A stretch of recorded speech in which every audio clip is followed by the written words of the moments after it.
Welcome back to another edition of Inward Bound for Mindful Living. I'm Shavin Bandaranaike and we are joined once again by Mr. Deepal Suryarachi.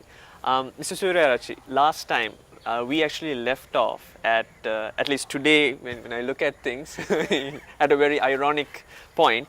We spoke about how we can incorporate pain into our mindfulness and into awareness for that matter.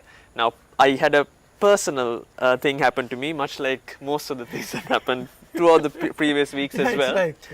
It's serendipitous to an extent.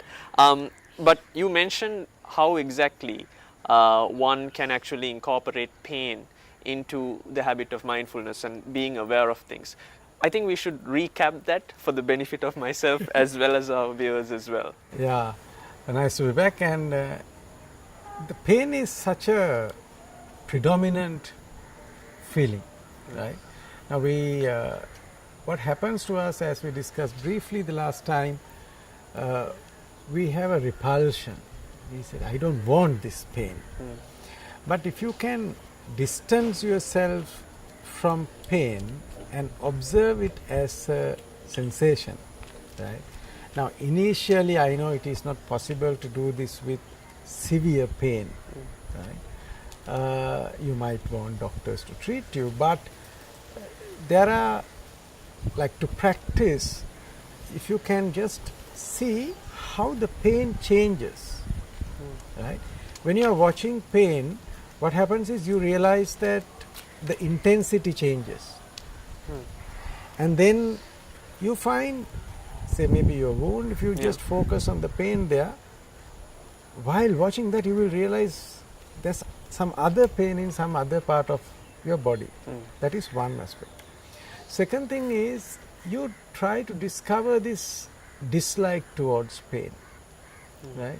Because we like pleasurable experiences, right? Once we sit at a chair, we change our posture several times because we think the previous one is not comfortable.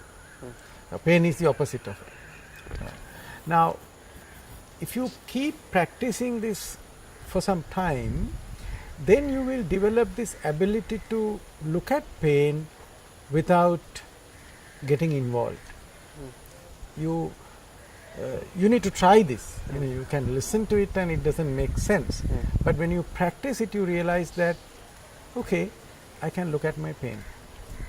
And then you don't disturb the pain in a way, right? Although we think the other way.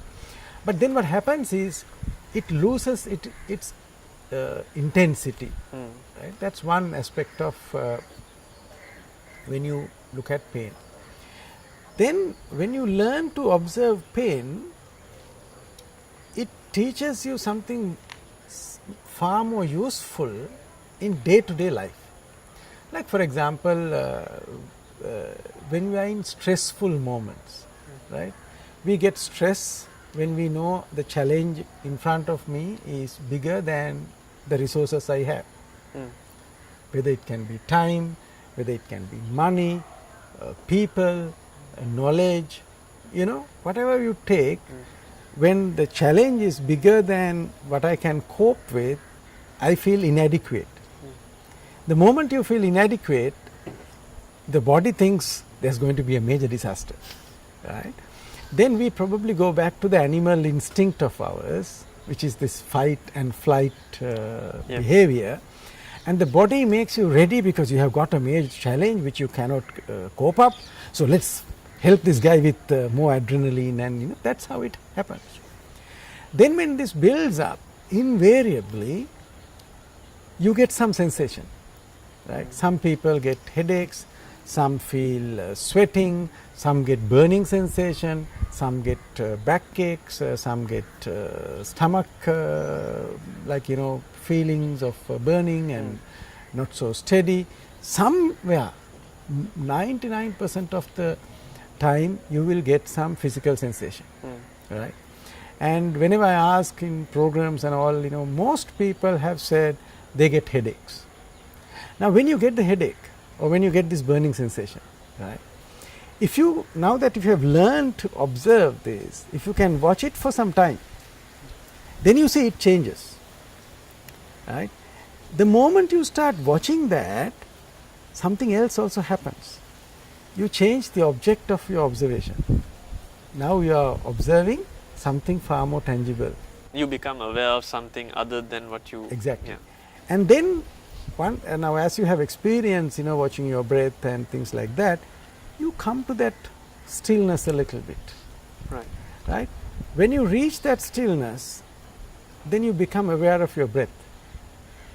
Then you realize that, okay, when you are in stressful situation, you may be breathing fast or breathing short.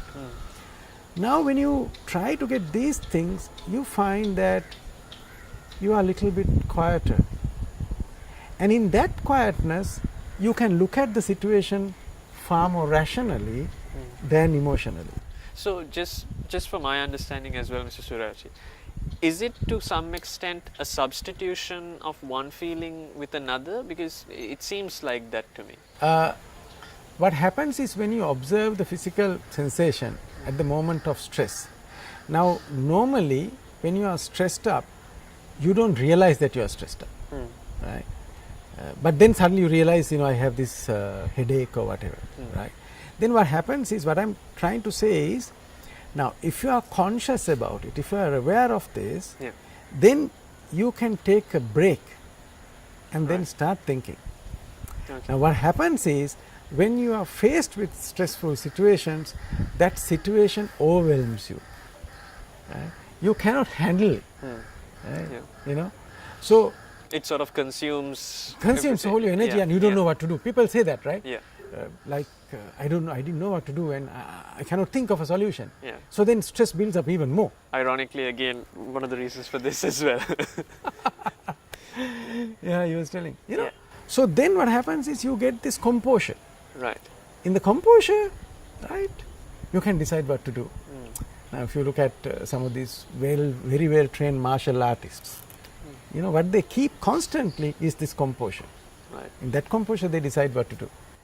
Okay. So in that context, it's sort of honing in on that one pivotal aspect that is bothering you. It's like you're bringing your mind into that one place to look at it rationally, to look at it with meaning, and then understand, okay, I can move past this, I can go beyond this to that extent. Yes, and what are the options available? Right.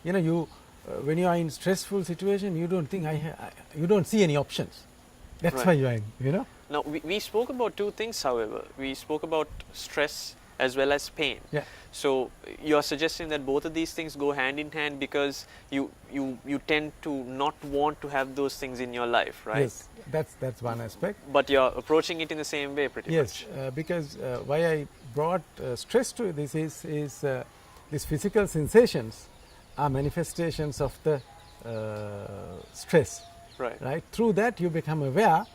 I'm in a stressful moment. After all, much like what we've been discussing all along, it's all in the mind. Yeah. I think we have to stop just at that moment. We're going to take a quick break and we'll be right back.